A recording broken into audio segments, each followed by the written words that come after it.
Muito bem, estamos de volta para continuar esse estudo maravilhoso no livro de Atos, Atos dos Apóstolos.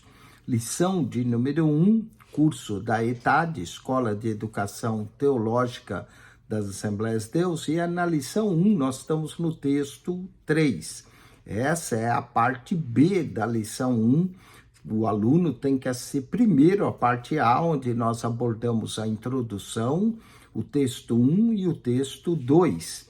Agora, no texto 3, nós vamos analisar o livro de Atos. No texto 1 e 2, nós abordamos o livro de Atos, nós mostramos a apreciação que temos pelo livro de Atos, e agora no texto 3, 4 e 5, nós vamos, e 6 e 7, continuar essa lição. Nesse texto de número 3, nós vamos fazer uma análise do livro de Atos dos Apóstolos. Então, analisando o livro de Atos, nós já vimos de forma breve o autor, que é Lucas, a data em que ele escreveu, provavelmente ano 63, os propósitos do livro de Atos. Agora nós vamos estudar 3 formas de esboçar o livro, começando pela forma mais simples e a seguindo delas para as mais complexas. Vamos então começar da forma mais simples. Primeiro esboço possível. Atos 1:8 divide o livro em 3 partes. Alguns até dizem 4, mas vamos falar de 3 partes. Diz assim o verso: mas recebereis a virtude ou o poder do Espírito Santo que há de vir sobre vós, e ser-me-eis testemunha tanto em Jerusalém, como em toda a Judeia e Samaria até os confins da terra. Atos 1:8. Então, alguns dividem Jerusalém, Judeia e Samaria e confins da terra. E coloca o esboço assim: Jerusalém, Atos capítulo 1 ao 7. Judeia e Samaria, Atos capítulo 8 ao 12. E os confins da terra, ou toda a terra, Atos 13, capítulo 13 ao 28. Na primeira parte de Atos, a igreja estava em Jerusalém, Atos 1, capítulo 1 até o 7. No Pentecostes, 3.000 pessoas, ou quase 3.000, se converteram e foram batizadas e agregadas à igreja. Pelo poder do Espírito Santo, os apóstolos realizavam milagres, curaram os doentes, expulsaram demônios em nome de Jesus. E muitos judeus continuaram a receber Cristo como Senhor e Salvador, conforme Atos 2:47, que a cada dia o Senhor agregava à igreja aqueles que haviam de salvar. As boas novas se espalharam rapidamente. Muitos sacerdotes se converteram e se tornaram obedientes à fé. Atos, capítulo 6, verso 7. Na segunda parte do livro de Atos, foca na Judeia e Samaria. Atos, capítulo 8 ao capítulo 12. Deus permitiu a perseguição logo após a morte de Estevão, para espalhar a igreja. E Saulo foi um dos agentes de perseguição da igreja. Os judeus apedrejaram Estevão em Jerusalém, mas enterrar seu corpo foi como plantar uma semente e uma grande colheita se seguiu. Fiéis fugiram de Jerusalém para a Judeia e Samaria, e onde quer que estivesse, testemunhavam de Jesus. Atos capítulo 2, verso 1 ao 4, vemos isso. Vamos falar agora também da terceira parte do livro de Atos. O perseguidor da igreja, que era o apóstolo Paulo, se converte. E ao se converter, depois de Deus lidar com o apóstolo Paulo, ele então é chamado por Barnabé para ajudar na igreja de Antioquia da Síria. E em Antioquia da Síria, Atos 13 ao 28, nós vamos ver que o grande perseguidor da igreja, Saulo de Tarso, se transforma, o Deus o transforma em Paulo, não é, o apóstolo. E nesses capítulos, nós vamos ver do 13 ao 28, o grande apóstolo Paulo testemunhando até os confins da terra. Portanto, Atos mostra o espalhar das boas novas, o Espírito Santo capacitando os fiéis, testemunhando em Jerusalém, em toda a Judéia, Samaria e chegando até os confins da terra. As boas novas sobre Jesus viajam pelos judeus para o mundo gentílico. De Jerusalém, o evangelho vai a Roma. Vamos a um segundo esboço possível a partir do ministério de Pedro e de Paulo.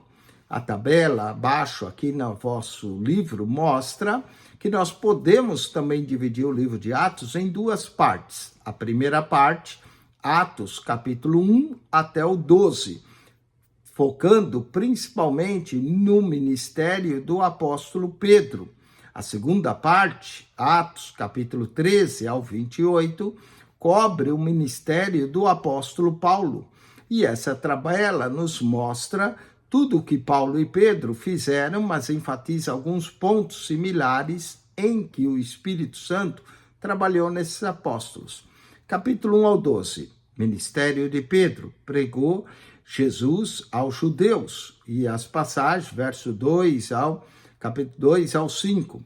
Ministério de Paulo, Atos 13 a 18, passagem, pregou Jesus aos gentios, capítulo 13 ao 28. Curou um homem manco de nascença, um coxo à porta do templo Formosa, Pedro e João, Atos 3, verso 1 ao 10. Curou um homem manco de nascença, Atos capítulo 14, Paulo, verso 8 ao 18. A sombra de Pedro trazia cura, Atos capítulo 5, verso 15 e 16. Lenços e aventais que Paulo orava também trazia cura, Atos 19, verso 11 e 12. Lidou com Simão o feiticeiro, Atos capítulo 8, verso 9 a 24. Lidou com Bar-Jesus, o feiticeiro, Atos 13, verso 6 a 11. Expulsou um demônio de uma menina, Atos 16, isso aconteceu com Paulo, 16, 18. Agora, com Pedro, trouxe Dorcas de volta para a vida, Atos 9, 36 ao 41. E com Paulo, trouxe Eutico de volta à vida, Atos 20, verso 9 e 12. E curou muitos na ilha de Malta, Atos 28, verso 1 a 9. Vamos agora a um terceiro esboço possível, a partir das 24 mensagens contidas no livro de Atos. Lucas registra pelo menos 24 mensagens diferentes no livro de Atos. E isso inclui as pregações de Pedro, de Estevão, de Tiago, de Paulo, de Filipe e outras mais. Muitas delas não eram planejadas. Ao contrário, ocorrem conforme o Espírito os iluminava. Vemos isso de acordo com Mateus 10, 20. Não cuideis que haveis falar na mesma hora, o Espírito ministrará o que deveis falar. Lucas 12, verso 11 ao 12. Lucas usou essas 24 pregações como uma forma primordial para organizar o livro de Atos. E vamos estudar cada uma dessas passagens a fundo nesse curso, mas por enquanto separemos alguns minutos para estudar a tabela a seguir e estejamos atentos a essas mensagens que nos ajudarão muito a compreender o livro de Atos dos Apóstolos, qual era o querigma ou a pregação da igreja primitiva. Vamos lá, falemos dessas 24 pregações. Primeiro, pregador, Pedro, apóstolo para substituir Judas, lugar, Jerusalém. Passagem, Atos, capítulo 1, versos 16 a 18. Segunda mensagem, pregador novamente, Pedro. Línguas no dia de Pentecostes. Pedro se põe em pé e os Demais também ficam em pé com ele, mas quem vê o porta-voz é Pedro. Ele é que fala, Jerusalém, Atos capítulo 2, verso 14 a 36. Terceira pregação, a cura do homem coxo de nascença que se encontrava à porta do templo Formosa. Local, Jerusalém. Atos capítulo 3, verso 12 ao 26. Quarta pregação, Pedro, defesa perante o sinédrio por pregar a Cristo. Cidade, Jerusalém. Atos capítulo 4, verso 8 ao 18. Quinta mensagem, Gamaliel, que era o conselheiro do sinédrio, e ele dá o conselho dele acerca de Pedro e João, ficou sendo conhecido como o conselho de Gamaliel. Jerusalém, Atos capítulo 5, versos 35 a 39. Sexta pregação, Estevão, preso pelo sinédrio em Jerusalém, acusado falsamente. Atos capítulo 7, verso 2 a 53, um lindo sermão que resume todo praticamente o Antigo Testamento, começando com Abraão e passa por José, Moisés, chegando até Davi e Salomão construiu o templo, enfim. Atos 7, capítulo 2, verso 53. Sétimo sermão, Pedro, chamado à casa de Cornélio, em Cesareia. Atos capítulo 10, verso 34 a 46.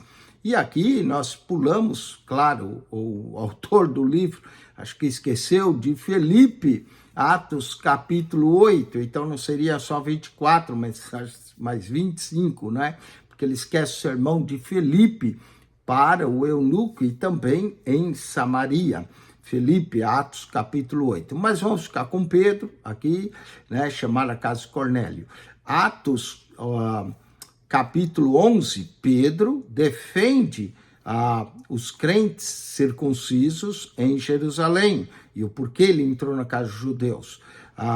Nona, Paulo, mensagem para os judeus no sábado, né, em Antioquia da Pisídia, Atos 13, 16 a 41. Décima mensagem, Paulo e Barnabé, que a multidão queria adorá-los em Listra, após a cura desse coxo, Atos capítulo 14, verso 14 a 17. 11ª, Pedro, encontro de líderes da igreja em Jerusalém, Atos 15, que é o concílio de Jerusalém, verso 7 a 11. Depois temos Tiago, no encontro dos líderes no concílio em Jerusalém, Atos 15, versos 13 a 21. Paulo, o Deus desconhecido, pregando em Atenas, capítulo 17, verso 22 a 31. Depois, 14º, Gálio, rejeitando o caso dos judeus na cidade de Corinto, Atos 18, verso 14 a 16. 15º, Demétrio e os seus seguidores furiosos de Diana na cidade de Éfeso, Atos 19, verso 25 a 27. 16º, funcionário da cidade, montim da cidade de Éfeso, Atos 19, verso 35 a 40. 17º, Paulo, adeus aos anciões de Efésios em Mileto, Atos 20, verso 18 a 35. 18º, Paulo, novamente, multidão tenta matar a Paulo em Jerusalém, Atos 22, verso 1 a 21. Paulo pregou esse sermão nas escadas da fortaleza Antônia. 19º, Paulo, defesa do sinédrio em Jerusalém, Atos 23, verso 1 a 6. 20º, Paulo, defesa perante o governador Félix em Cesareia, Atos 24, verso 10 a 21. 21º, Paulo, defesa perante o governador Festo em Cesareia, Atos 25, verso 8 e o 10, 11. 22º, Paulo, defesa perante o rei Agripa em Cesareia, Atos 26, verso 1 a 23. 23º, Paulo, de novo na tempestade no mar Mediterrâneo, próximo à ilha de Malta, Atos 27, verso 21 ao 26, 24º Paulo, testemunho dos líderes judeus em Roma, Atos 28, verso 17 a 28.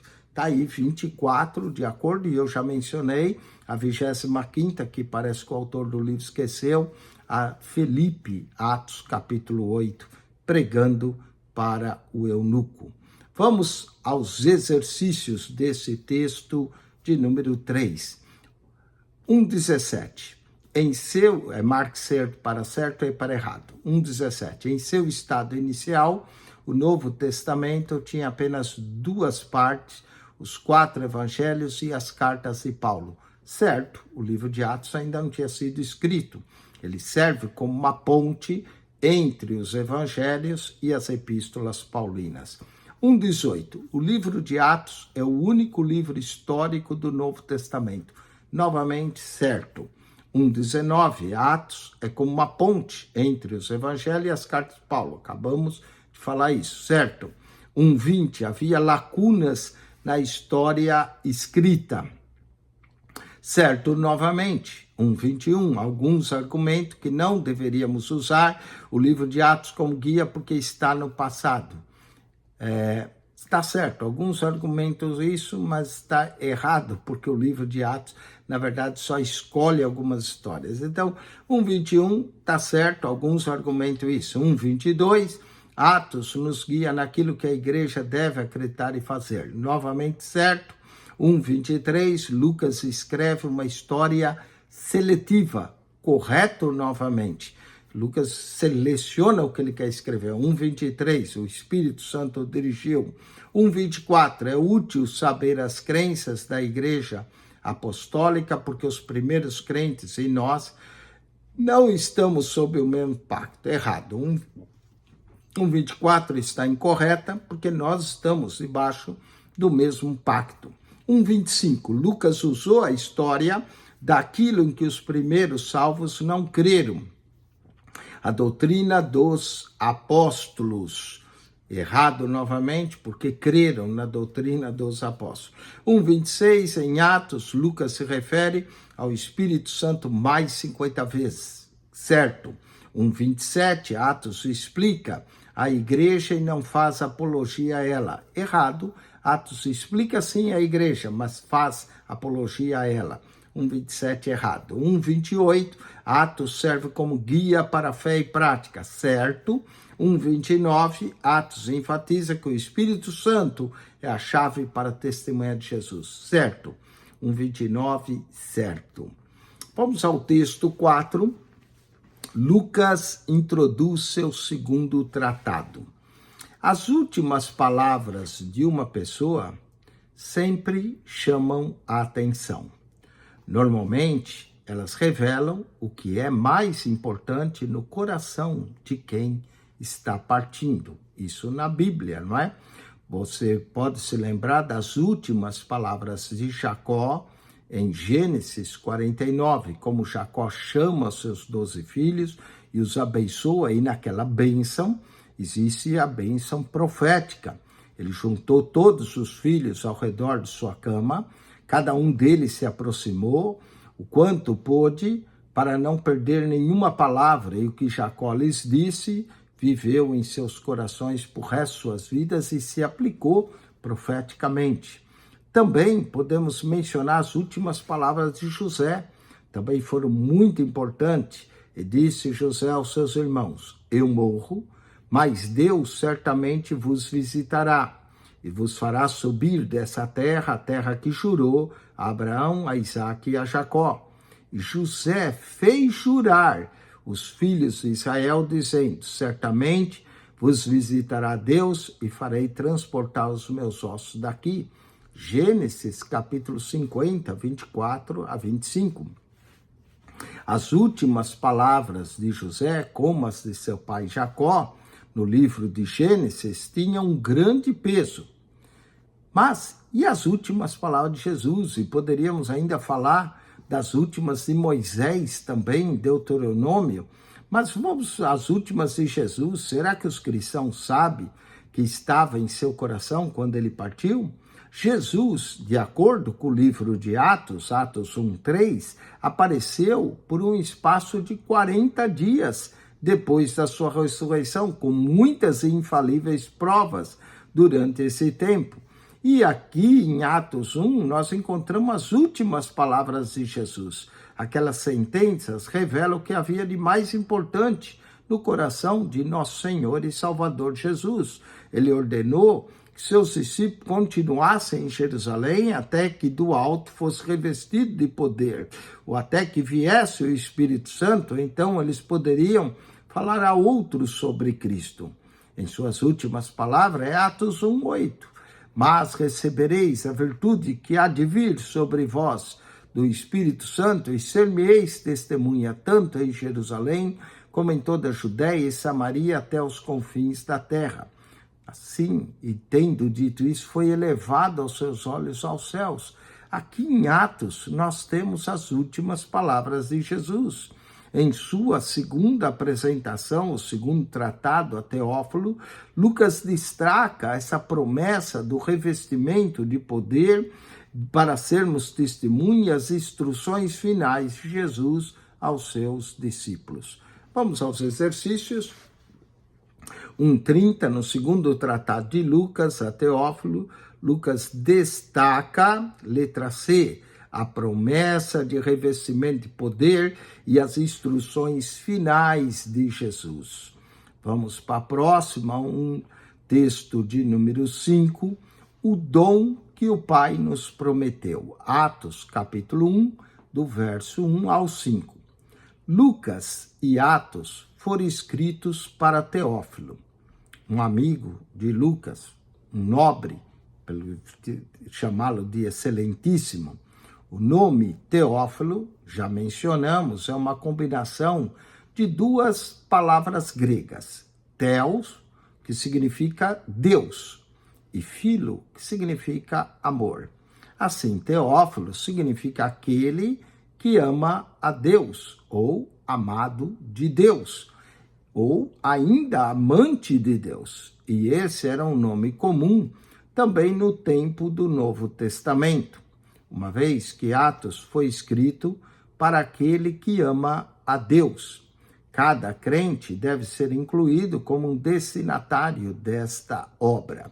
Alguns atribuem que Teófilo fosse um nobre grego. Outros afirmam que Teófilo pode ser um pseudônimo. Eu estudei com um judeu que declara que Teófilo foi o nome de um sacerdote que viveu nos anos 60 em Jerusalém. E se isso é verdade, Lucas escreveu a esse sacerdote e talvez daí a ênfase de por que os sacerdotes criam no Senhor Jesus. Lembre-se de que Atos é um segundo volume da história que Lucas já escreveu a Teófilo, o seu evangelho. Em seu evangelho, ele usa a palavra excelente ou excelentíssimo para descrever o seu amigo, Lucas 1:3, o que sugere por alguns que ele poderia ser um oficial, ou quem sabe um líder religioso, como eu mencionei, com um judeu que eu estudei, que declarou que nos anos 60 havia um sacerdote em Jerusalém chamado Teófilo. Ou alguém de status elevado, e certamente Deus usou para distribuir cópias dos tratados escritos por Lucas.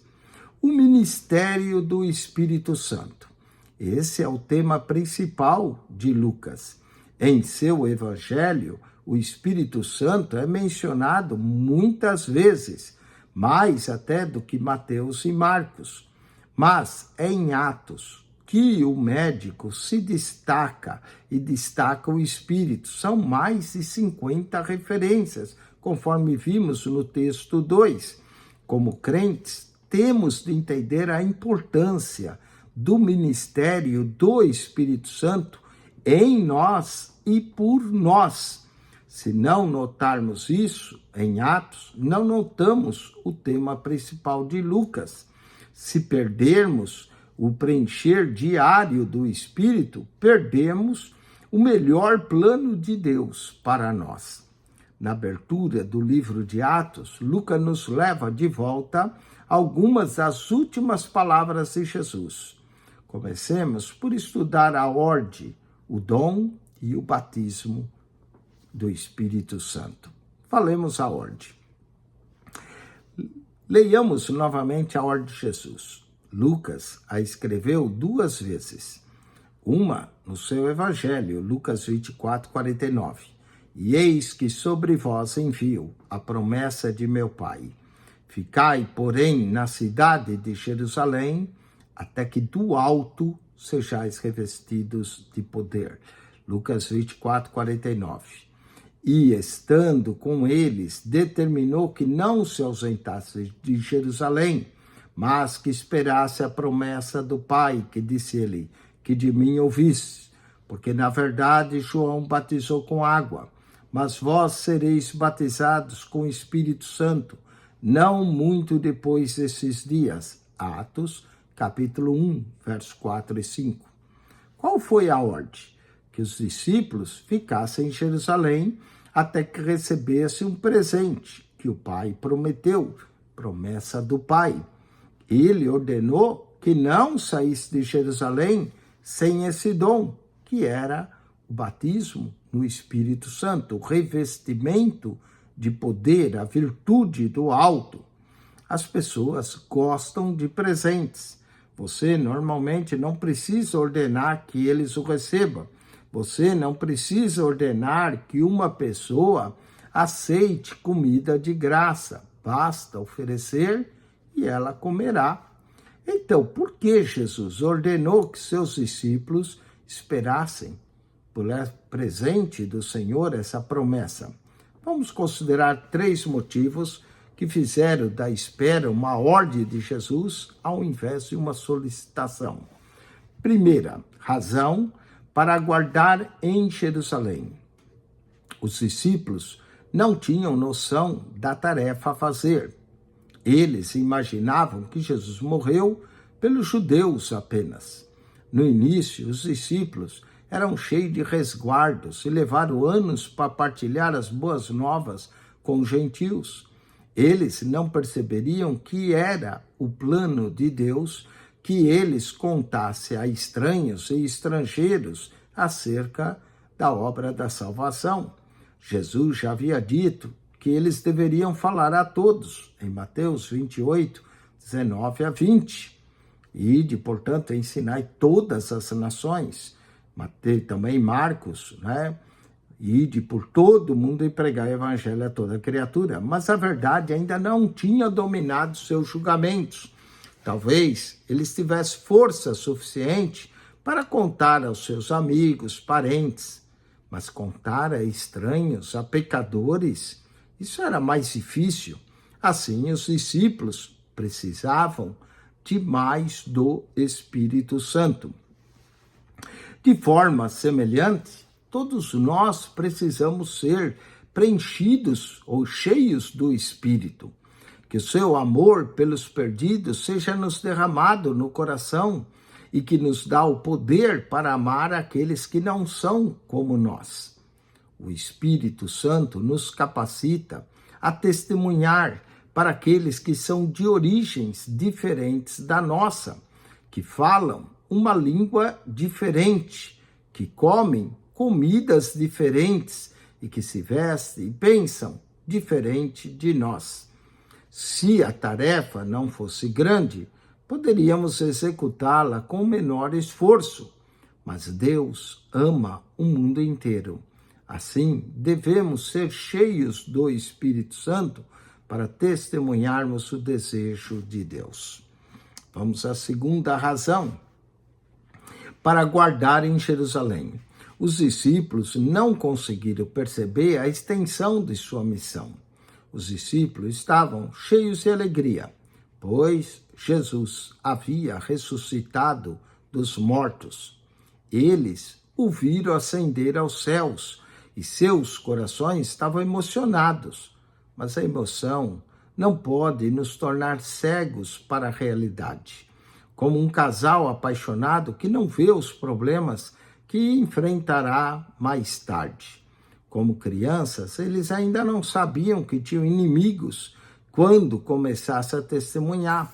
Foi aí que sua perspectiva aclarou quando foram chamados de bêbados no dia do Pentecoste, de blasfemos e até mentirosos. Alguns seriam jogados na prisão, outros perderiam suas casas e posses.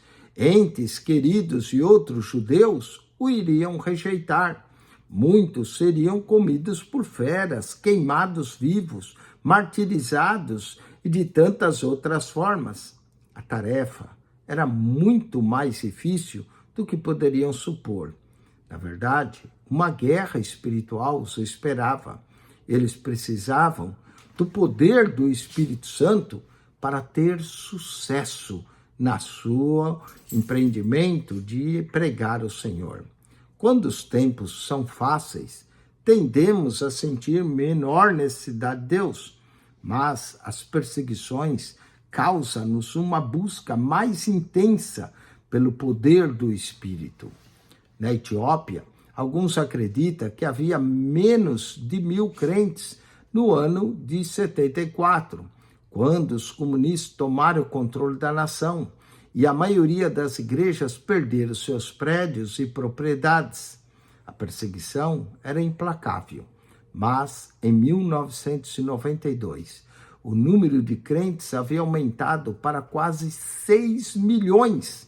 Havia inúmeras denominações evangélicas e crentes de todas elas foram batizados com o Espírito Santo. Mesmo as igrejas protestantes históricas tornaram-se pentecostais ali, pois o Espírito Santo as revestiu com poder para testemunhar. Eram pentecostais na prática, o que significa que oravam em línguas com frequência e testemunhavam de Cristo com ousadia. A União Evangélica da Etiópia incluiu diversas denominações com milhões de membros. Eles chegaram a convidar um grupo pentecostal para ir lá e construir uma escola bíblica para treinar pastores locais.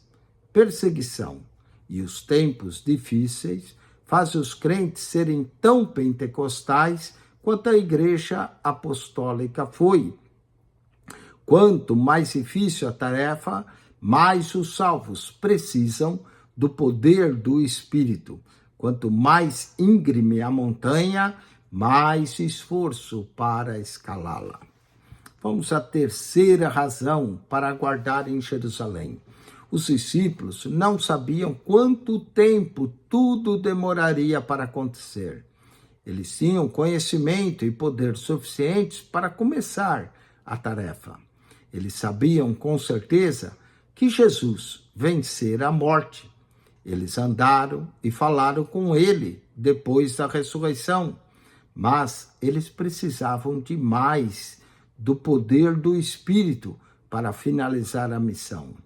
Um pouco era, sim, suficiente para começar, mas pessoas que não têm poder suficiente param antes que possam terminar a tarefa. Os discípulos achavam que Jesus estava prestes a implantar seu reino na terra. Atos, capítulo 1, verso 6. Ele havia conquistado a morte e certamente não levaria muito tempo para conquistar os romanos. Talvez era isso que eles pensavam. Os crentes da época esperavam que Jesus retornasse em pouquíssimo tempo, sem ter ideia que teriam que testemunhar e esperar a vida inteira. A tarefa era muito mais longa do que podiam imaginar. Assim, o Senhor ordenou que tivessem mais poder. É sábio viver pronto para encontrar com o Senhor, mas devemos procurar todo o poder que Deus tem para nós enquanto esperamos e testemunhamos dele. Talvez iremos esperar e trabalhar por mais tempo até do que gostaríamos. E como as 5 virgens, devemos providenciar óleo extra para a necessidade, caso o noivo demore. Mateus 25, verso 5. A demanda da vida pode nos surpreender. É bom ter energia antes de começar a jornada. Vamos nos abastecer com todo o poder espiritual que Deus tem para nós. Humanos e formigas sabem a importância da colheita. Provérbios 6, verso 8. Vai ter com a formiga, não é? Elas juntamente ajuntam comida extra quando é possível no verão para comer no inverno mais tarde. Quando não há grãos nos campos, elas têm o que comer. Planejemos sabedoria comum aos homens e insetos, mas considere o tempo do Pentecostes. Era a época em que os judeus celebravam a colheita. Ao fim da colheita da cevada, eles tinham a grande festa de Pentecostes, Deuteronômio, capítulo 6, verso 9 a 10. Os celeiros e as caixas de grãos estavam cheias. No Pentecoste, colhemos o que o Espírito de Deus tem para nós. Enchemos nosso ser com o Espírito e então estamos espiritualmente prontos para o futuro. Vamos preparar nossa parte espiritual, tanto quanto preparamos nossa parte terrena. A tarefa que nos aguarda pode ser mais demorada do que pensamos. Alguns dos discípulos eram apóstolos. Pense nisso. Eram cristãos que caminharam com Jesus por 3 anos. Eles tinham pregado Cristo e batizado pessoas. Eles já conheciam o Espírito Santo. Era o poder do Espírito que os capacitava para o ministério. Por intermédio deles, Deus curara os doentes, expelia os demônios, mas era uma unção temporária do poder do Espírito. Lucas, capítulo 9, verso 1 e 2. Portanto, eles podiam ter pensado que já tinham o suficiente do Espírito. Podiam até ter pensado que outros precisavam do tal presente, mas não eles. Ora, mesmo os apóstolos precisavam do batismo do Espírito Santo. Eles precisavam de uma relação mais profunda com o Espírito. Assim, Cristo ordenou que todos, incluindo os apóstolos, ficassem e esperassem pelo dom prometido. O dom, falemos dele agora. É mais fácil para nós esperar por algo cujo valor nós entendemos. Um grande escritor diz que o presente mais precioso que uma pessoa pode receber depois da salvação era ser cheio, preenchido com o Espírito Santo. Lucas se refere a esse presente prometido de diversas maneiras. Cada pessoa deveria nascer de novo e então procurar que fosse cheia pelo Espírito. Falemos agora da promessa de meu Pai. Lucas 24, 49. Atos 1, 4. A promessa de meu Pai. Que promessa é essa? A promessa do Espírito Santo. Atos, capítulo 2, verso 33 e também 38. O presente do Espírito. Lucas 11, verso 13. Atos 1, 4. Atos 2, 38, 39. Atos 8, 20. Atos 10, 45. Atos 11, 17. Atos 15, 8. Todos esses referem-se ao dom presente do Espírito Santo.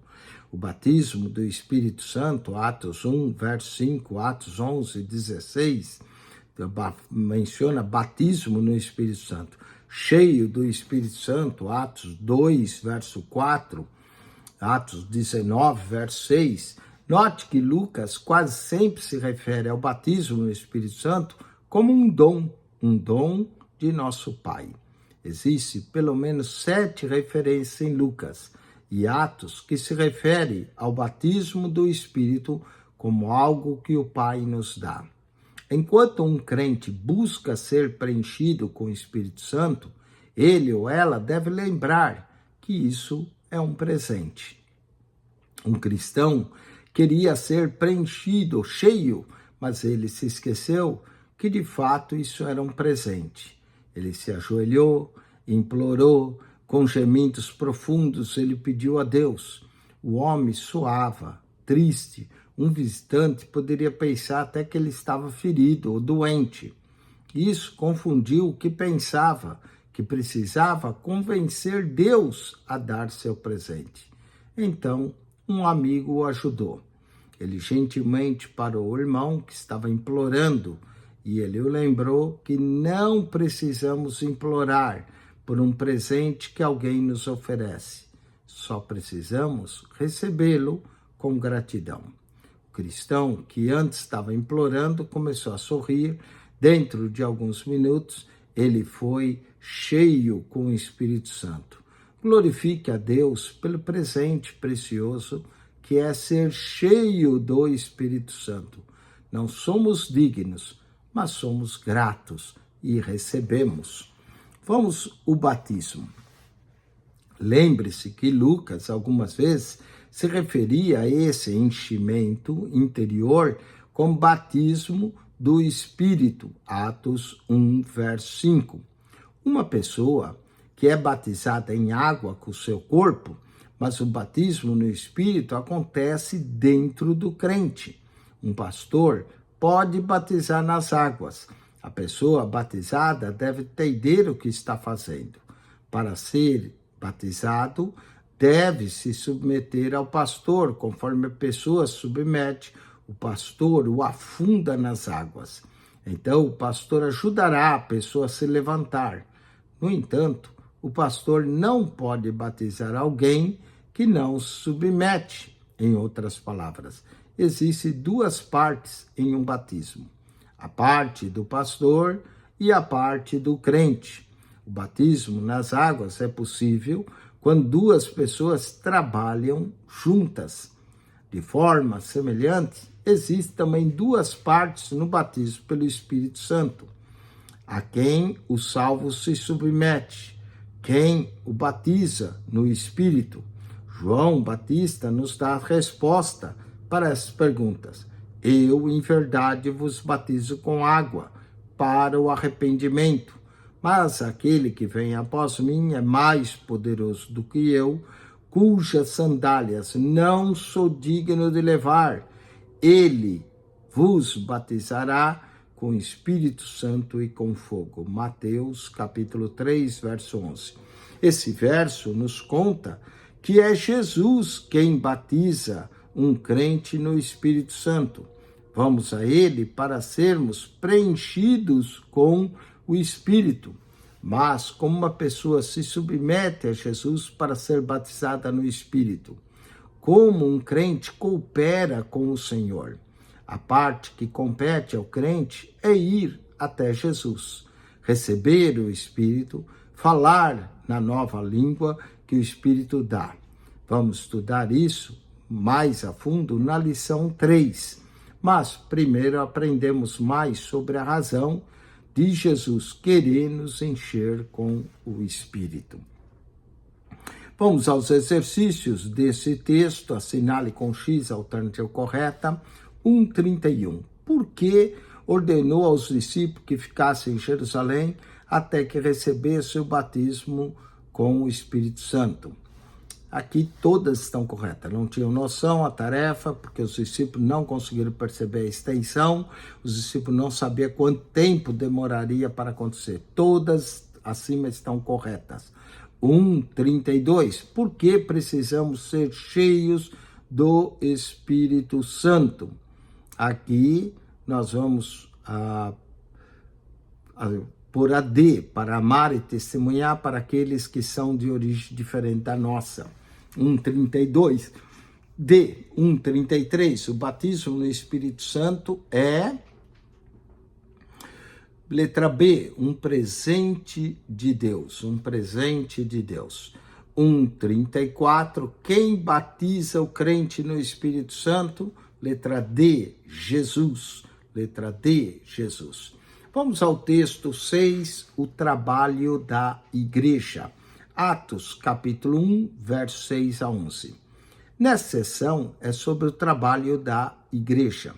É importante reconhecer que o grupo de cristãos que participou do Atos capítulo 2 já estava organizado antes do derramamento do Espírito.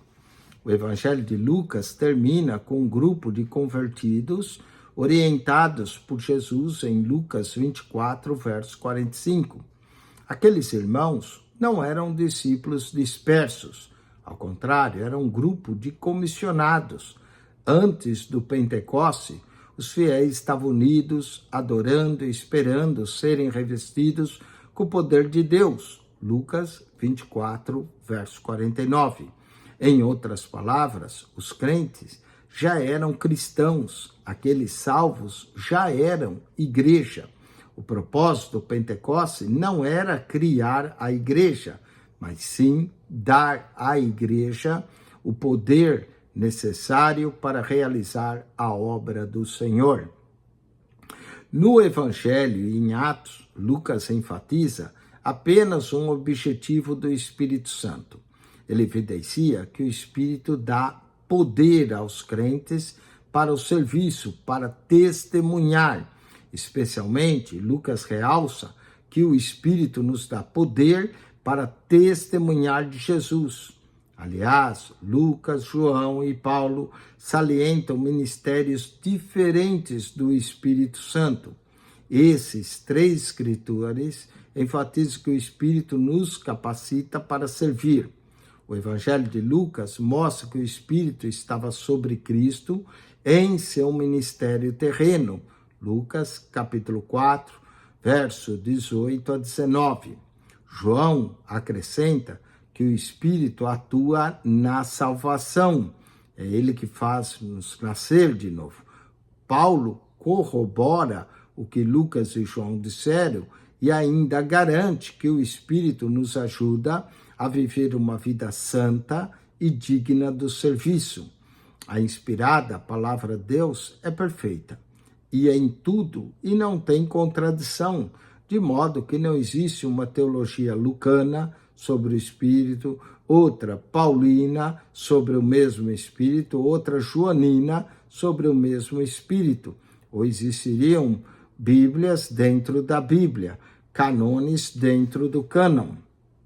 O que há é que Lucas destaca um trabalho do Espírito Santo, João ensina sobre 2 e Paulo discorre sobre 3. E todos estão dizendo as mesmas coisas sobre o Consolador enviado por Jesus. Vamos ver uma pequena tabela do ministério do Espírito Santo, segundo Lucas, João e Paulo. Vamos lá, Lucas. Ministério do Espírito Santo, serviço. O Espírito nos capacita a testemunhar para os perdidos e ajudar os crentes. Textos de destaque, Lucas 1:15 ao 17, verso Lucas 1:39 ao 56, Lucas 1, verso 67 a 80, Lucas 2, verso 25 a 38, Lucas 3, verso 21 e 22, Lucas 4, verso 18 e 19, Lucas 11, verso 5 a 13, Lucas 24, verso 45 a 49. Falemos de João. João acrescenta que além do Espírito ajudar a gente a servir, capacitar, também nos traz a salvação. O Espírito nos aproxima de Cristo e nos ajuda a chegar ao céu. João, capítulo 1, verso 32, João 7, 37 a 39, João, capítulo 14, verso 12 a 31, João 15, verso 26, João 20, verso 21 e 22. E quanto à salvação, João 3, verso 5 e 8, João 16, verso 8 a 11, é ele que nos convence do pecado, 1 João 2, verso 20. Agora mostremos Paulo. Paulo menciona serviço em Romanos 15, 19. Salvação em Romanos 8, 23, 1 Coríntios 6, 11, 1 Coríntios 12, 13, 2 Coríntios 1, 22 e Tito 3, verso 5. E quanto à santificação, o Espírito nos capacita a viver uma vida santa e que agrada a Deus. Romanos capítulo 8, verso 1 a 17, Gálatas capítulo 5, verso 22 a 23, 2 Tessalonicenses capítulo 2, verso 13. Lucas enfatiza que o Espírito Santo nos capacita a servir. Em Atos, o foco do serviço é o testemunho que nós damos a respeito de Jesus. Vamos estudar 4 pontos. O testemunho conforme descrito em Atos, capítulo 1, versos 6 a 11.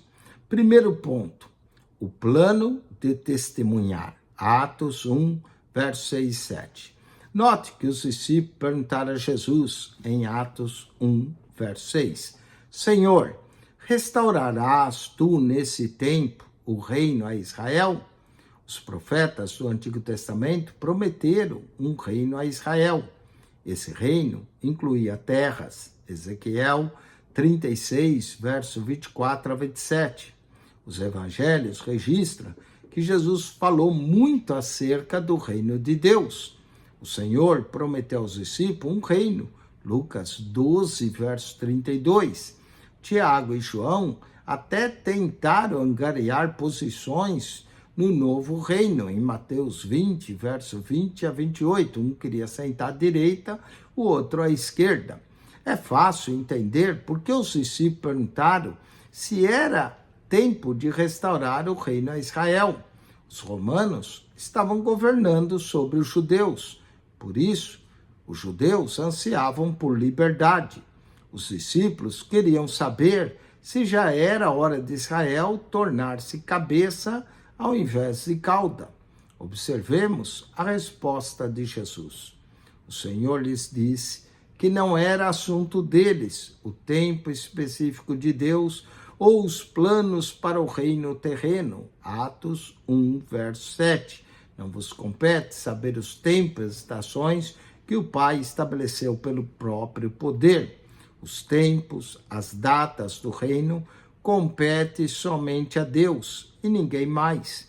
Como cristãos, somos frequentemente tentados a nos preocupar acerca das coisas que não são da nossa conta, e sim de Deus. Jesus colocou as ideias dos discípulos de cabeça para baixo.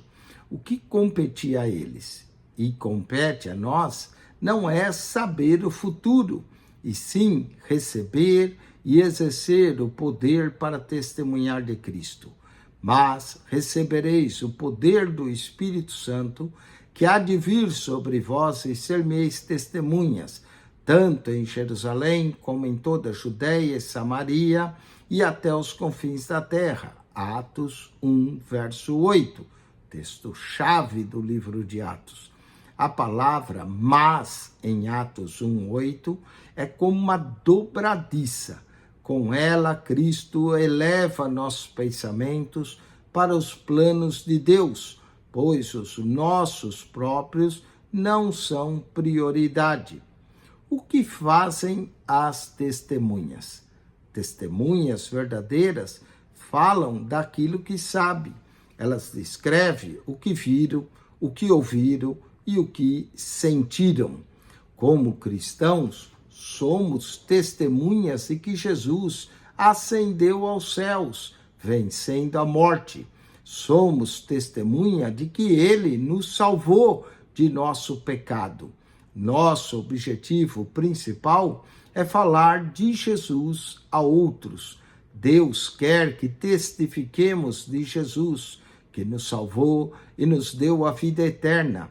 Ele quer que contemos ao mundo a mensagem de João 3,16.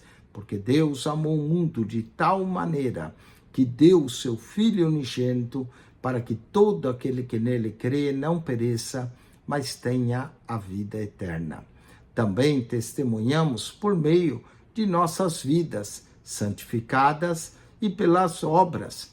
Cristãos testemunham quando dão comida aos famintos, quando mostram o amor de Deus ao visitar os doentes, quando ajudam os órfãos. Porém, O testemunho das ações não é completo sem palavras. Imagine uma testemunha silenciosa em um tribunal. Ela é chamada para testemunhar, mas nada diz.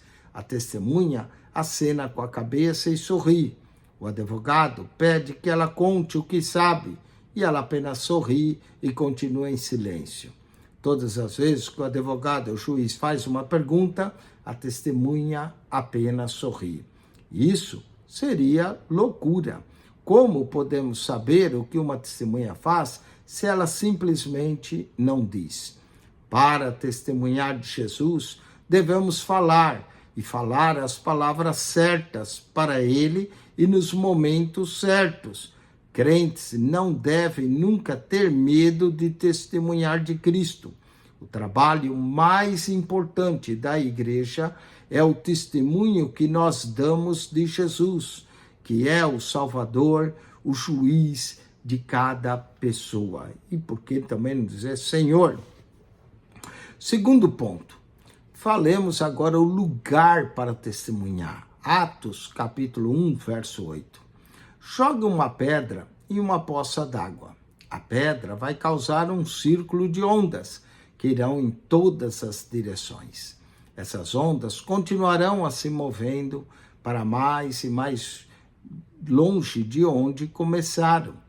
Uma pedra foi jogada no dia de Pentecostes. Atos 1:8 descreve 3 ou 4 estágios do testemunho que se expandiu. O testemunho acerca de Jesus começou em Jerusalém, Atos capítulo 1 até o capítulo 7. O testemunho se espalhou para os distritos de Judeia e chegou até Samaria, que é por toda a Palestina, Atos capítulo 8 até o capítulo 12. E o testemunho continuou indo, chegando até Roma, e todo o mundo romano, Atos do capítulo 13 ao capítulo 28. Assim, o livro de Atos descreve 3, ou podemos dizer até 4 estágios, né? Círculo Jerusalém, Judeia, Samaria e os confins da terra. Essa é a forma mais simples de compreender como o testemunho se espalhou. Tenha em mente que Lucas escreveu uma história seletiva e que, sem dúvida, a igreja se espalhou em muitas outras direções. Mas ele escreveu sobre o crescimento da igreja em direção a Roma, pois assim o Espírito Santo orientou a fazer. Atos também inclui mais relatórios complexos sobre como o testemunho se expandiu. Ao contrário de Atos, capítulo 1, verso 8, esses relatórios enfatizam 5 fases de expansão do testemunho. Vejamos a tabela a seguir.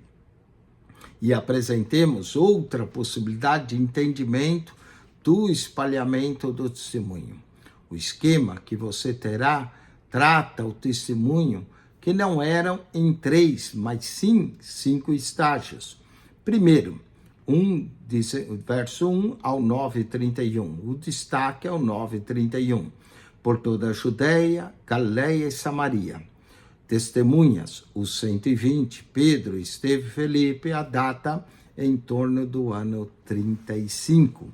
Segundo estágio, vamos a Atos 9, do verso 32 a 12:25. Destaque, Atos 11:19. Chegou até Fenícia, Chipre e Antioquia, onde 11:26 foram chamados pela primeira vez de cristãos. Pedro, leigos espalhados, Barnabé e Saulo. Data, ano 40. Terceiro destaque, Atos 13, do verso 1 ao 15:35. O destaque é o 16:6, por toda a região da Frígia. Quem está envolvido aqui? Paulo, Barnabé e Marcos, na primeira viagem missionária. Data, ano 48, depois de Cristo. Vamos ao quarto, capítulo 15, verso 36 ao 20, 16. Destaque, Atos 16, 9. Pela Macedônia. Quem está envolvido? Paulo, Silas e outros. Segunda e terceira viagem missionária. Podíamos incluir também aqui Apolo, ano, data, ano 52 depois de Cristo. E quinto estágio, Atos 21, 17, Atos 28, 35 ou 31, Atos 28, 31, destaque, Atos 28, verso 14, novas fronteiras, o evangelho foi para Roma, Paulo e Lucas, viagem a Roma, data, anos 60 depois de Cristo. Hoje, cada cristão deve testemunhar em sua própria Jerusalém, que é onde você mora, isso é, lugar onde você vive. Os pecadores estão ao redor de cada crente. Alguns são vizinhos, outros são amigos, outros colegas de escola ou de trabalho. Deus quer que cada cristão testemunhe de Jesus para os que estiverem próximos, a começar por sua casa. Eu costumo dizer, alguns querem ir à África para pregar, mas não ganham o vizinho do lado para Cristo. Não é? A cada manhã o sol nasce, anunciando que é um novo dia. Conforme isso acontece, devemos pedir a Deus que nos ajude para sermos fiéis testemunhas naquele dia. Então, o sol se põe, mais um dia se foi, e cada cristão deveria repensar o seu dia e perguntar a si mesmo, será que hoje eu fui uma boa testemunha de Cristo? Hoje, estive alerta em oração, em meus encontros, nas conversas que tive hoje? Todos deveriam usar esse método e assim estaríamos mais despertos para as oportunidades que nos surgem no dia a dia. O dia inteiro respiramos do ar puro e gratuito que o Senhor nos dá. Vamos transformar um pouco desse ar em palavras sobre Jesus. Comemos a comida que Deus nos dá. Então, usemos a força que Ele nos dá para falar a outros sobre o nosso Salvador. Dia após dia, deveríamos buscar oportunidades para falar para os outros do amor de Deus por eles e por nós. Uma vez ao mês, Deus coloca a lua cheia no céu. Toda vez que nós a virmos, pergunte quantas pessoas você falou sobre Jesus nos últimos 30 dias ou 28, que é o ciclo da lua. E lembre-se, o testemunho não para em Jerusalém. Falemos também de Jesus na Judéia, em Samaria e em toda a terra. Para a maior parte de nós, isso só é possível através das ofertas missionárias. E sim, é da nossa conta. E sim, deve ser a prioridade de nossas vidas. Podíamos dizer, Jerusalém é o local onde vivemos. Judéia seria a nossa cidade. Samaria, o nosso estado, e em toda a terra, além do nosso país, outros países. Terceiro ponto, a força para testemunhar. Atos, capítulo 1, verso 8. É necessário mais do que desejo para testemunhar de Cristo. Leva mais do que uma oração ao amanhecer e uma revisão ao entardecer. Testemunhar de Jesus requer força espiritual. Todo trabalho requer algum tipo de força. É necessário força para cavar um buraco no chão ou para fazer uma caminhada. Uma pessoa fraca e sem força não trabalha bem. Ambas, pessoas e máquinas, precisam de força para trabalhar. Carros exigem força para se mover, assim como ônibus, trens e aviões. O melhor dos ônibus não vai se mover sem força. Tudo requer força. É diferente, tipos de trabalho requer diferentes tipos de força. O poder que capacita uma pessoa a andar não é o mesmo que fará o ônibus a se mover. Existe apenas um tipo de força que capacita o crente a ser fiel. E esta é a força do Espírito Santo. Nenhum outro tipo de força funcionará. Devemos depender do poder que o Espírito nos dá. Não é suficiente nascer de novo.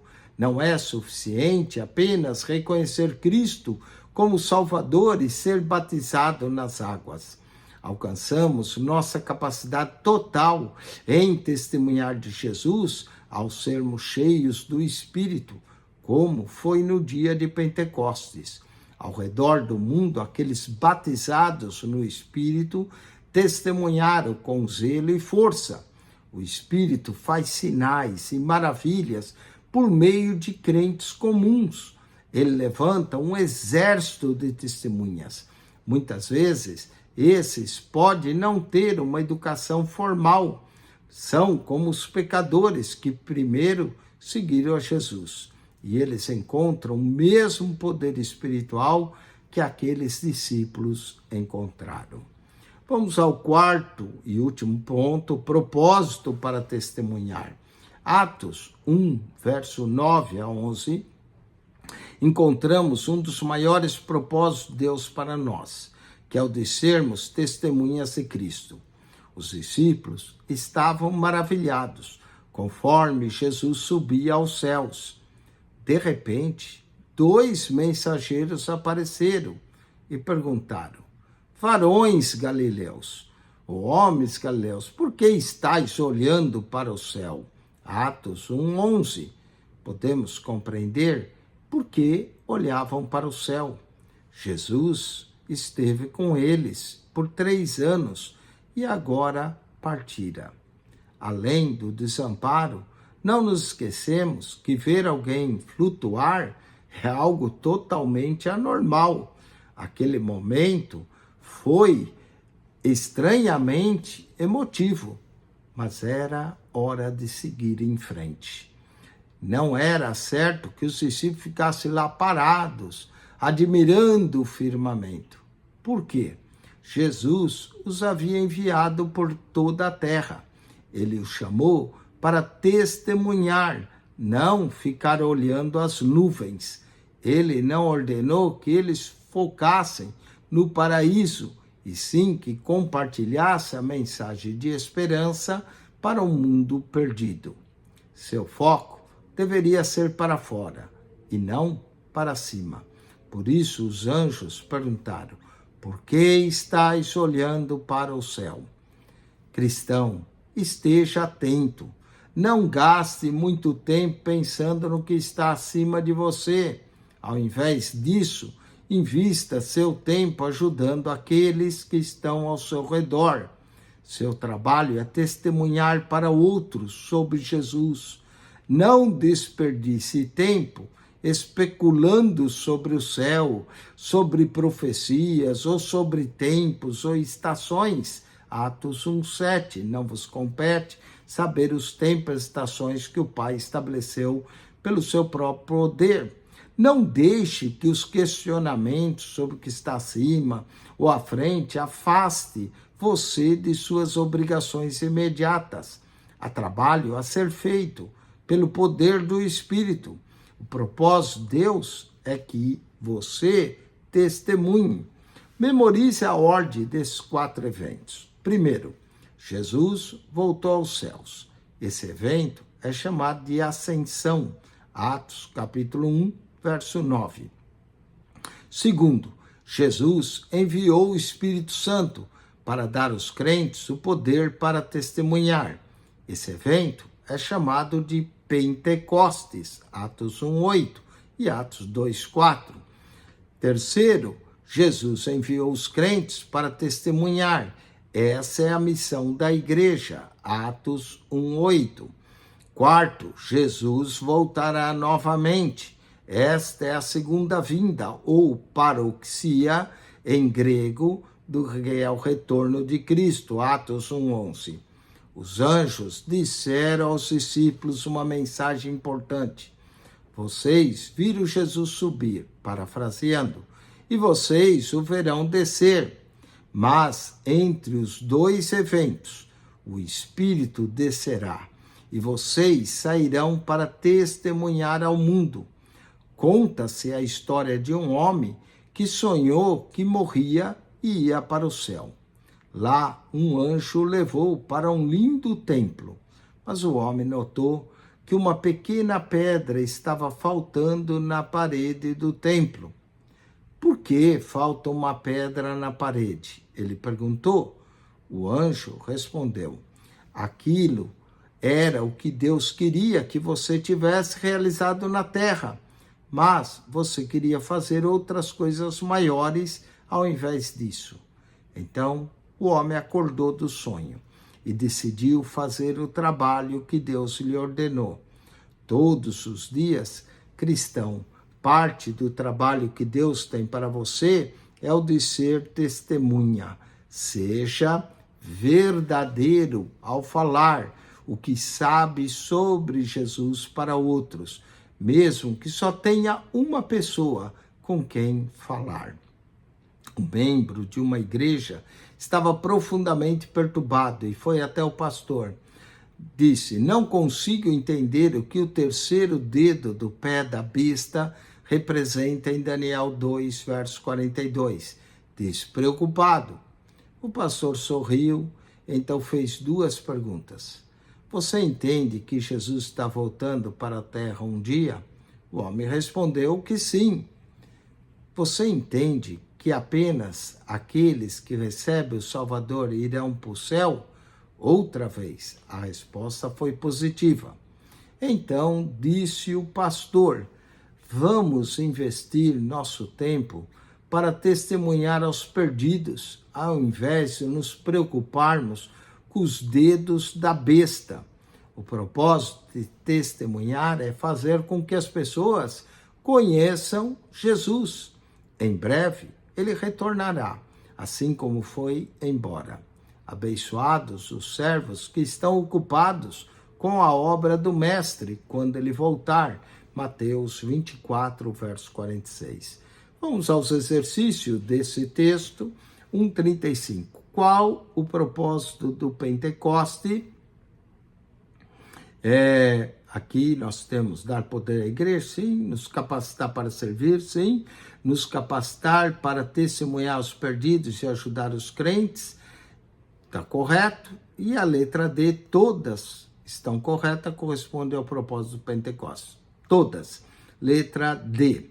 1:36, qual o plano de Deus para nós? Ele quer que busquemos posição de destaque, nos fazendo enriquecer, nos preocuparmos com nossos próprios planos. Vamos lá, letra D, ele quer que contemos ao mundo que Jesus é o Salvador e o juiz de cada pessoa. 1:37, onde os discípulos deveriam testemunhar? Está aqui, ó, letra D, em Jerusalém, Judeia, Samaria, até os confins da terra. Então, todas aqui, 1:35, 1:36 e 1:37, letra D. 1:38, o que é preciso para testemunhar de Jesus? Letra A, a força do Espírito Santo. 1:39, um dos maiores propósitos de Deus para nós é, letra B, sermos testemunhas de Cristo. Associar a coluna A de acordo com a B, coluna A, 1:40, Jesus voltou ao céu. Letra D, esse evento é chamado Ascensão. 1:41, Jesus enviou o Espírito Santo para dar aos crentes o poder de testemunhar. Esse evento é chamado de Pentecoste. Letra C, Jesus enviou os crentes para testemunhar. Letra B, essa é a missão da igreja, Atos 1:8. 1:43, Jesus voltará novamente. Letra A, essa é a segunda vinda ou parouxia em grego. Vamos ao último texto dessa lição. Lembre que essa lição tem duas partes. A parte A, que nós falamos, a introdução, texto 1 e 2, e agora a parte B, nós cobrimos o texto 3, 4, 5, 6 e 7. Esse é o último texto e já estamos a 1h15 falando. Vamos concluir esse texto 7, fazer a revisão da lição. Essa lição é bem longa. Entre a parte A e a parte B, nós gastamos aqui 2h20. Vamos ao texto 7. Passos para o Pentecostes. Atos, capítulo 1, verso 12 ao 26. Nos lembramos do Pentecostes como um dia em que Deus encontrou seus filhos que o aguardavam. No Pentecostes, o Espírito de Deus preencheu ou encheu os crentes e eles receberam a promessa que Jesus fez. Suas vidas foram inundadas com sua glória e presença. Como um rio, o Espírito Santo brotou dos seus interiores. João 7, 37 a 39. Eles louvaram a Deus em línguas que nunca antes aprenderam. Testemunharam corajosamente. Certamente esse tipo de Pentecostes é o desejo de todo crente. Podemos identificar 3 ações de crentes que os guiam para serem cheios. Primeiro, os cristãos obedeceram. Explanação: a jornada para o Pentecostes começa com passos de obediência. O Senhor ordenou que os discípulos permanecessem em Jerusalém. Lucas 24, 49, Atos 1, 4. Ele deu ordem para que esperasse e recebesse o dom do Espírito Santo. Assim eles fizeram exatamente o que ele disse. Retornaram à cidade e esperaram. Atos 1, verso 12 a 13. Esperar pode não parecer muita coisa, especialmente porque as boas notícias precisavam ser contadas. Jesus tinha ressuscitado os mortos. Aqueles homens falaram com ele por 40 dias e sentiam-se prontos para contar a outros, mas esperar em oração era o certo. A fazer qualquer coisa diferente desta seria um erro. É sempre suficiente fazer o que Deus manda. E nós erramos se tentarmos fazer mais ou menos do que o Senhor ordenou. Obediência é a marca da nascença dos filhos de Deus. É a evidência de que uma pessoa nasceu de novo. Aqueles que amam a Deus obedecem suas ordens. João 15, verso 9 a 17. Conheço a história de um homem que queria um cachorro que o obedecesse, que fizesse exatamente o que ele mandasse. O homem não ligava para o quão inteligente fosse, ou forte ou rápido. O que ele valorizava era a obediência. Depois de adestrar o cachorro, havia chegado a hora de testar o animal. O cão estava ao lado do seu dono, que de repente jogou um osso cerca de 15 metros à frente do cachorro. O cachorro, guloso, observou o osso bater no chão, mas não se moveu. Ele aprendeu que tinha que esperar pelas instruções de seu dono. Então o homem ordenou: pega. O cachorro correu até o osso e o pegou. Traz, o homem disse. O fiel cãozinho levou o osso até o dono. Agora, tão feliz com a obediência.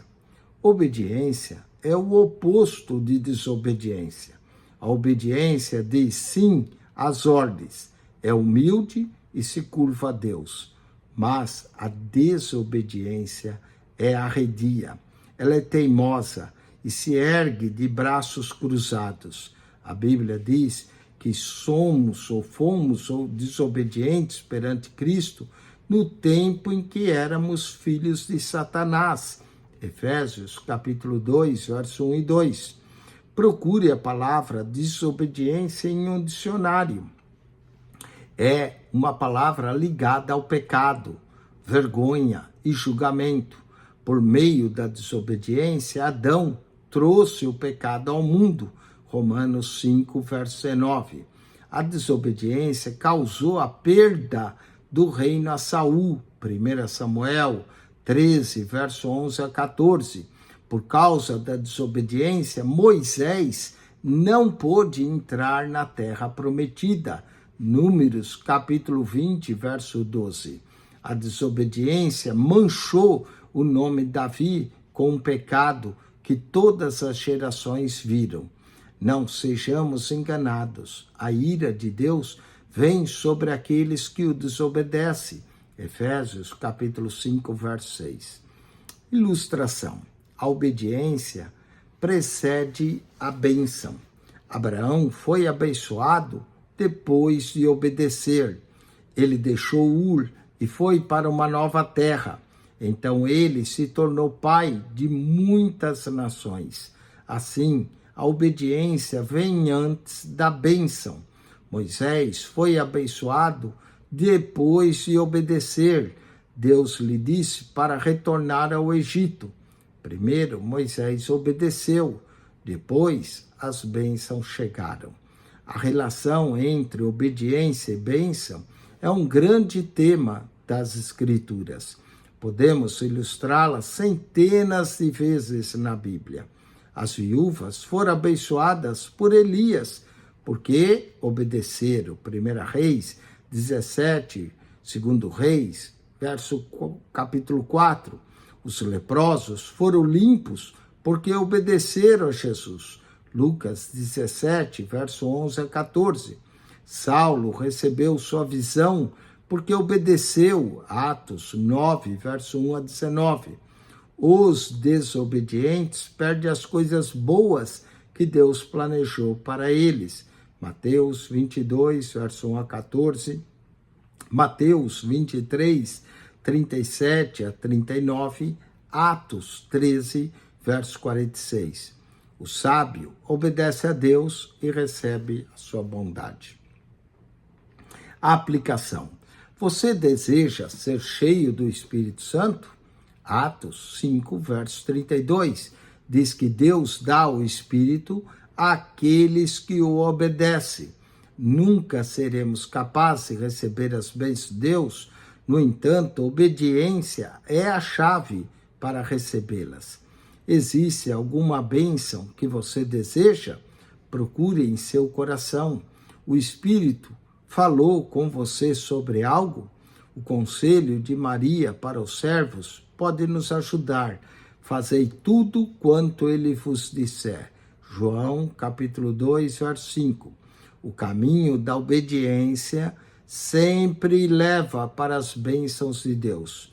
Um hino antigo diz: confie e obedeça, pois não há outra forma de ser feliz em Jesus a não ser confiança e obediência. Os cristãos oraram. Explanação. O segundo passo para o Pentecoste é a oração. Conforme os discípulos obedeciam, eles oravam. Perceba que Lucas responde diversas perguntas para nós. Onde eles oraram? Em um quarto, no andar superior em Jerusalém, conhecido como cenáculo. Segundo, quais apóstolos? Todos, exceto Judas. Matias o substituiu no capítulo 1, verso 26, e nós vamos discutir isso mais adiante.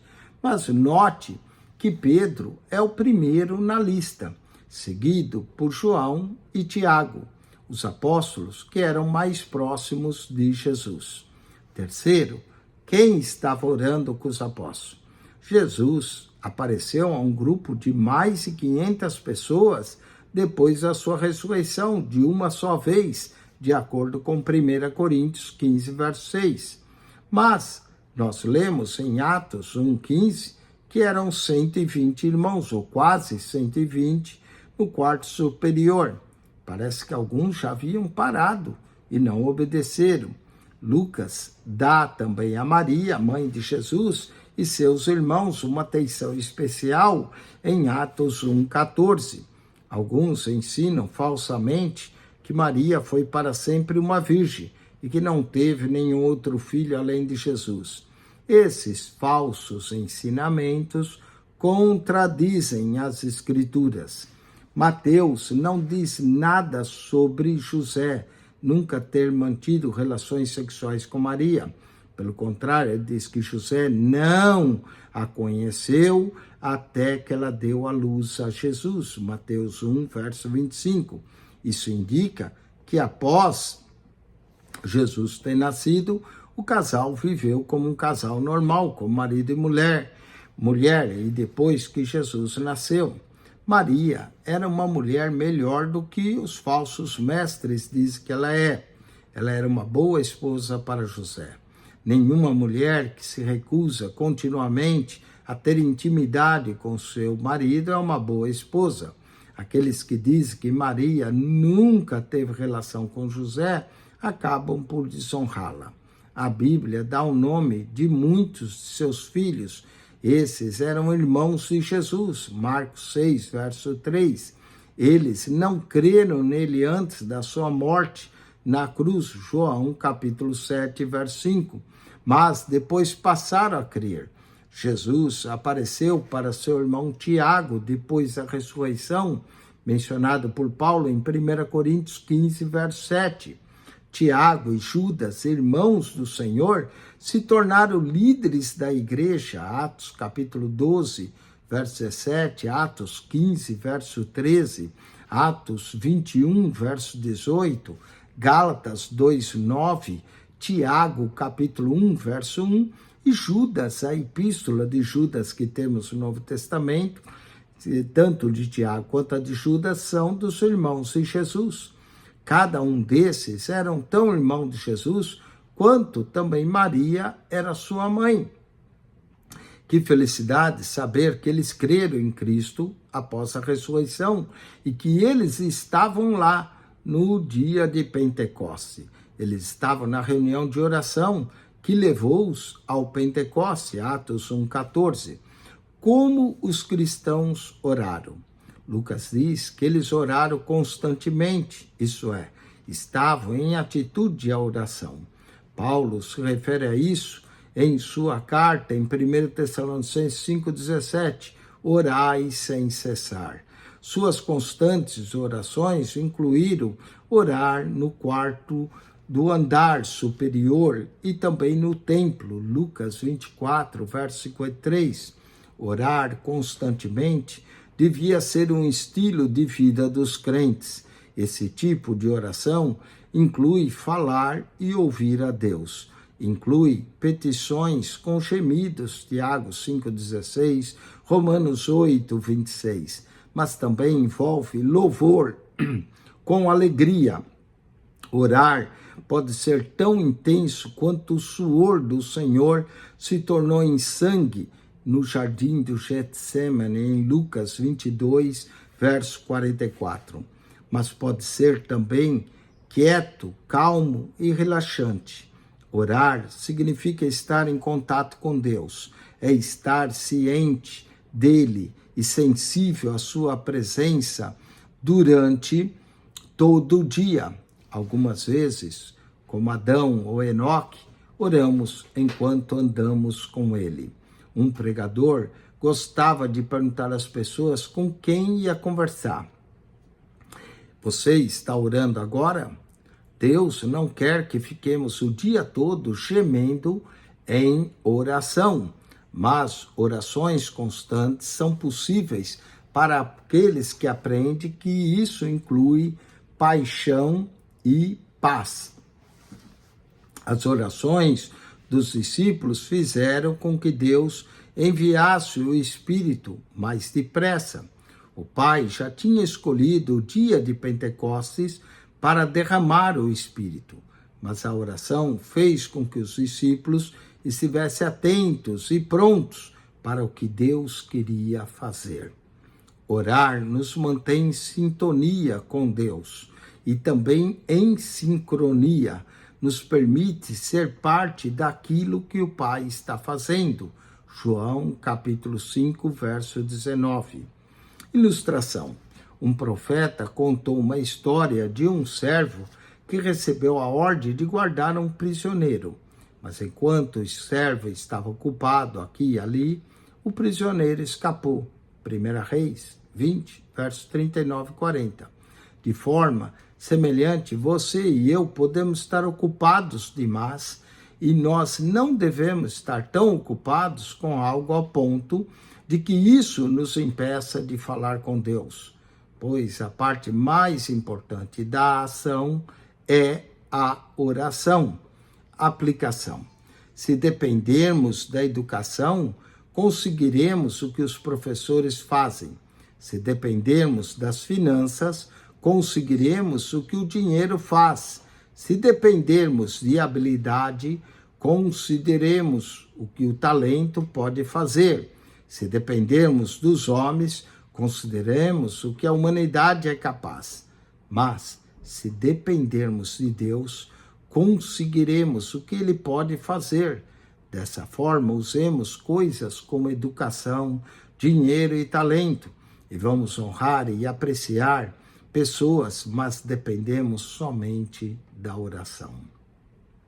Algumas pessoas agem como se Deus fosse fazer o que bem entender, e por isso não sente a necessidade de orar.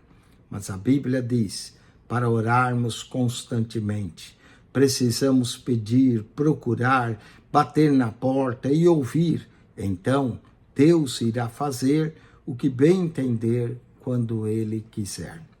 Os cristãos respaldaram-se na Bíblia. Explanação.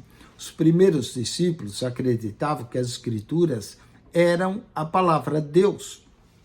Note que Pedro diz quando se levanta no quarto do andar superior, no cenáculo antes do Pentecoste.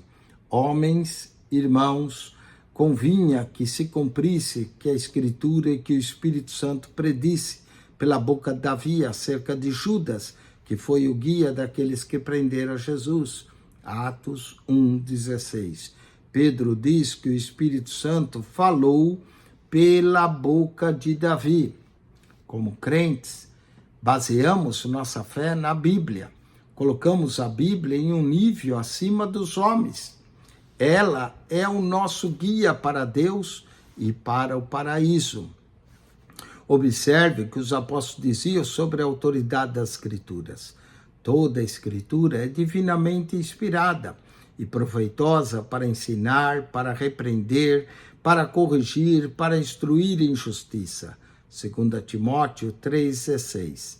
Sabendo primeiramente isso, que nenhuma profecia da Escritura é de particular interpretação, porque a profecia nunca foi produzida por vontade de homem algum, mas os homens santos de Deus falaram inspirados pelo Espírito Santo. 2 Pedro, capítulo 1, verso 20 a 21. Paulo, na língua original, nos conta que Deus soprou a Escritura para nós. Pedro diz que o Espírito Santo carregou os escritores naquilo que escreveram. Esses grandes apóstolos afirmam que a Bíblia está em uma categoria que somente ela ocupa. As Escrituras são, de fato, as palavras do Deus Todo-Poderoso. Nós a valorizamos acima de qualquer palavra de homens ou de anjos. Gálatas 1, 8 e 9. Nossas vidas devem ser guiadas pelo que está escrito. Mateus 4, verso 4, Mateus 4, 7, Mateus 4, 10, 1 Coríntios 3, 19. Como um rei, a Escritura deve governar sobre os súditos da tradição e opinião humana. Mateus 15, verso 1 a 9. As Escrituras ainda ensinam que alguém precisava substituir Judas Iscariotes. Ele era um apóstolo escolhido por Jesus. Ele tinha parte no ministério, Atos 1:17. Ele até mesmo recebeu a promessa de que os 12 iriam se assentar em 12 tronos, Lucas 22, verso 29 a 30. Mas, como Esaú, ele perdeu sua herança. Judas foi um traidor e um desertor espiritual. Salmo 69, verso 25, Atos, capítulo 1, verso 16 a 20. Ele nos lembra que é necessário continuar na fé. Mesmo os apóstolos podem se desviar. Paulo sabia disso. Ele ensina que apenas aqueles que permanecem na corrida ganham o prêmio. 1 Coríntios 9, verso 24 a 27. Judas caiu do mais alto que um homem poderia cair. Ele caiu do privilégio de ser um apóstolo para ser eternamente um pecador perdido, o filho da perdição. João 17, verso 11. Judas cometeu suicídio. Isso prova que ele se sentia culpado, ainda que não arrependido. Sentiu remorso, mas como ele morreu? Mateus nos conta que Judas se enforcou. Mateus 27, 1 a 10. Lucas diz que os intestinos de Judas se espalharam pelo campo. Juntos, Mateus e Lucas nos dão uma visão completa. Muitos professores bíblicos ensinam que Judas se enforcou na beira de um precipício. Mais tarde, a corda se rompeu, ou o galho da onde ele estava pendurado, da árvore, e então Judas caiu e foi partido no meio, no campo abaixo. O campo foi comprado com seu nome e o dinheiro que ele devolveu para o templo. Mateus 27, verso 5 a 7, Atos 1, verso 18. Impressionante, não é? Hoje uma pessoa mata para conseguir o que tanto quer. Amanhã ela morre pela forma do que ela obteve. Pergunte a Adão, Gênesis 3, a Balaão, Números 22 a 24, a Acã, Josué, capítulo 7, a Sansão, Juízes 16, a Ananias, Atos 5, e ao próprio Judas, Mateus 27. Era Matias o homem certo para substituir Judas? O processo de substituição foi correto? Atos 1, 26. Essas são duas perguntas muito comuns e relevantes. Começamos pelo sorteio. Tirar sorte era comum na hora de tomar decisões no Antigo Testamento. 1 Crônicas 26, 13 a 16, Números 11, 1, Provérbios 16, 33, Jonas 1, verso 7. Os discípulos usaram esse método, pois o Espírito não tinha descido de forma completa ainda. No entanto, depois do Pentecostes, nunca mais ouvimos falar de sorteios outra vez. Por toda a extensão do Novo Testamento, os fiéis agora contavam com o Espírito Santo para guiá-los. Agora, quanto os escolhidos, Matias era o homem certo? Alguns acham que Paulo era o apóstolo que deveria preencher o lugar de Judas. Paulo era de fato um grande apóstolo, mas não era o apóstolo certo para o lugar de Judas. Paulo era o apóstolo dos gentios, Atos 9:15. Não seria certo colocá-lo num trono julgando os judeus. Paulo nunca considerou a si mesmo parte dos 12. 1 Coríntios 15, versos 7 e 8. Tenho certeza de que Paulo devesse ser o substituto de Judas, o Espírito Santo fazer com que Lucas registrasse essa correção ao ato apostólico do sorteio. Ora, Paulo não se qualifica para ser um dos 12. Ele não era uma testemunha ocular do ministério, da morte e da ressurreição de Jesus. Atos 1, verso 21 a 22. No Antigo Testamento, Deus trabalhou por meio das 12 tribos. No Novo Testamento, Jesus trabalhou por meio dos 12 apóstolos. Matias era o apóstolo certo para substituir Iscariotes. Ele era parte dos 12 em Atos 6, verso 2. E conforme esses 12 morriam, ninguém os substituía. A Bíblia não nos ensina que os apóstolos deveriam ser substituídos quando mortos. Judas foi substituído unicamente porque perdeu sua alma. Quando Tiago, o irmão de João, morreu, ninguém o substituiu em Atos 12, 2. Ele seria erguido novamente para sentar-se em seu trono. Ilustração. As Escrituras são guias para o Pentecoste. Conheço uma igreja que ardeu em chamas espirituais do Pentecostes por decidir experimentar-se o que a Bíblia dizia era verdade sobre o derramamento do Espírito Santo. Tudo começou na casa de um dos crentes e muitos membros da igreja estavam ali orando, famintos por Jesus entre eles os líderes de música e da escola dominical daquela igreja. Conforme estudavam o livro de Atos, eles oravam e pediam poder até que o Espírito se derramou sobre eles.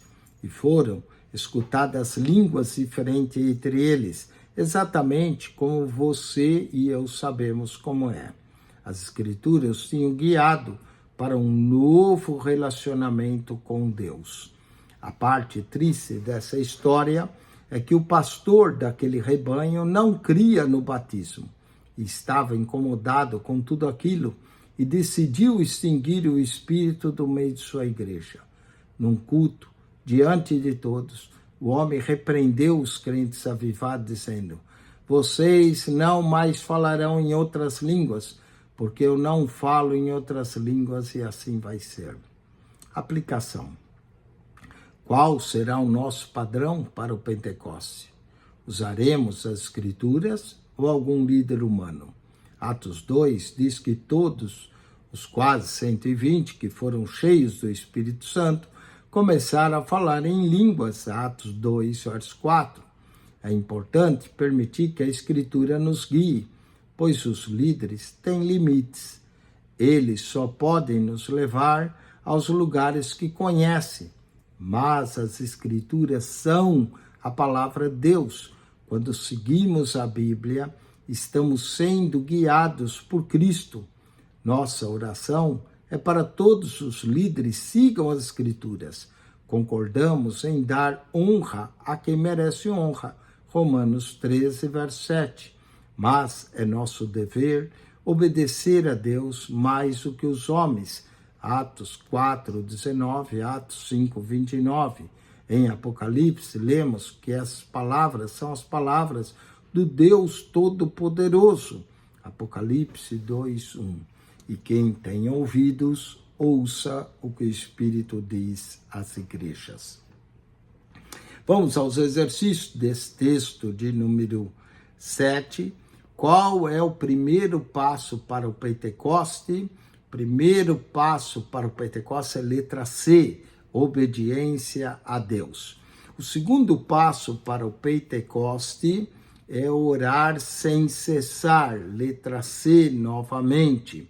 E o propósito para crermos nas Escrituras é o propósito de Deus para nós. E também aqui no D seria o terceiro passo para o Pentecostes em nossa vida.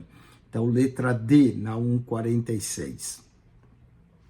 Vamos à revisão da lição 1:47. Outro bom título para Atos é letra B, os Atos do Espírito Santo. 1:48. Qual das seguintes afirmações é verdadeira sobre o autor de Atos? A letra A, ele viajou com Paulo. 1:49, Atos foi escrito por volta do ano, letra C, 63 depois de Cristo. 1:50, um dos maiores propósitos de Atos é mostrar a propagação do Evangelho, letra A, de Jerusalém até Roma. 1:51, das opções a seguir, qual é o propósito da composição de Atos? Todas estão corretas. 1:52, Deus quer que Atos seja usado para, aqui história, não doutrina, nem história, poderíamos dizer história e doutrina, letra D, história e doutrina, é o que vamos encontrar em Atos. 1:53, um bom esboço do livro de Atos é achado em letra B, Atos 1:8, Atos 1:8.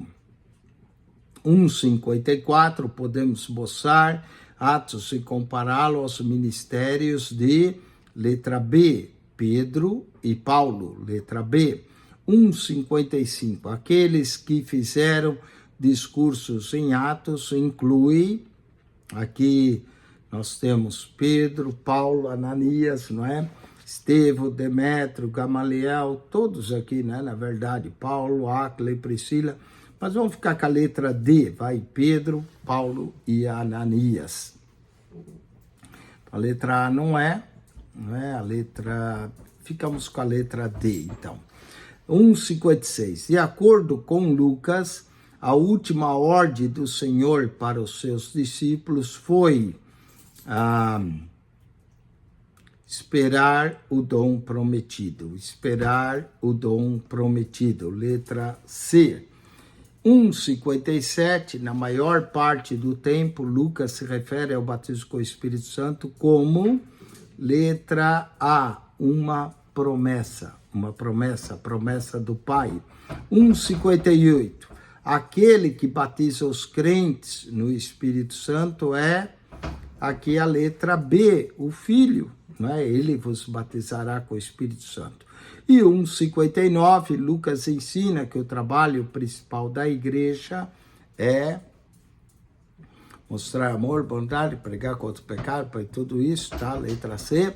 Aqui poderíamos falar para as pessoas sobre a verdade acerca de Jesus. Letra D. 1,60, a relação entre Jerusalém e Judeia é a relação entre Jerusalém e Judeia é uma cidade e um distrito, não é? Aqui, letra C, uma cidade e um distrito, ok? A 1,61. Em Atos, Lucas traça o crescimento da igreja desde Jerusalém, a letra D, até Roma. 1,62. Deus quer que os crentes foquem em preparar as pessoas para se apresentarem a Deus, ok? Letra D. 1,63, a chave para receber as bênçãos do Pentecoste, aqui é obediência, B. B, a chave é obediência, B. 1,64, quem da lista a seguir não estava orando no cenáculo no dia de Pentecoste? Aqui seria a letra D, algumas mulheres crentes. Os 12 estavam, Maria, mãe de Jesus, estava, os irmãos de Jesus estavam. 1,65, os crentes devem buscar ser cheios do Espírito Santo, porque a letra B, a Escritura os ensina a isso. A Escritura os ensina a isso. Com isso, nós concluímos. Essa lição foi bem longa, mais 1h50, com 1h10, são 3 horas de lição só na lição número 1 do livro de Atos. O aluno agora deve tirar um segundo intervalo, e aí nós vamos voltar para a lição 2, que também é bem extensa. Mas o importante é aprender o livro de Atos, retê-lo, guardá-lo em nosso coração. Lembre-se que é um livro único no Novo Testamento. Se você não é aluno, esteve assistindo a aula para ganhar informação, parabéns, continue. Se deseja ser aluno, entre em contato. Nós daremos acesso a você à plataforma digital, daremos acesso ao WhatsApp do aluno para você fazer os seus testes, receber a avaliação e assim poder obter o seu certificado do curso de Teologia Básica da ETAD, Escola de Educação Teológica das Assembleias de Deus. Se você é aluno, tire um intervalo, nós vamos voltar com outro vídeo na lição de número 2, tá bem? Vamos ver se conseguimos fazer num único vídeo, ou talvez tenhamos que também dividir em 2 vídeos, para não ficar muito cansativo para o aluno. Então, volte para a lição de número 2 e a revisão do teste 1, amém? Além disso, acione o nosso canal no YouTube, PR Eugênio Piacentini, o canal da Bíblia. PR Eugênio Piacentini, o canal da Bíblia. Ao entrar no canal, clique naquela foto redonda, vai aparecer um menu, clique no playlist, ali no playlist você vai encontrar um total de 250 pastas com mais de 7.380 vídeos para você. PR Eugênio Piacentini, o canal da Bíblia. Deus te abençoe em Cristo Jesus. Acione o nosso canal, subscreva. São 250 pastas. Se você descer todas as pastas, chegar na primeira lá embaixo, você encontra um comentário em Mateus, capítulo por capítulo, verso por verso, vai subindo, vai encontrar também comentário em Atos, que vai te ajudar a melhorar o seu conhecimento no livro de Atos, até o Apocalipse, e depois de Gênesis a Malaquias. Toda a Bíblia comentada para você. PR Eugênio Piacentini, o canal da Bíblia. Subscreva.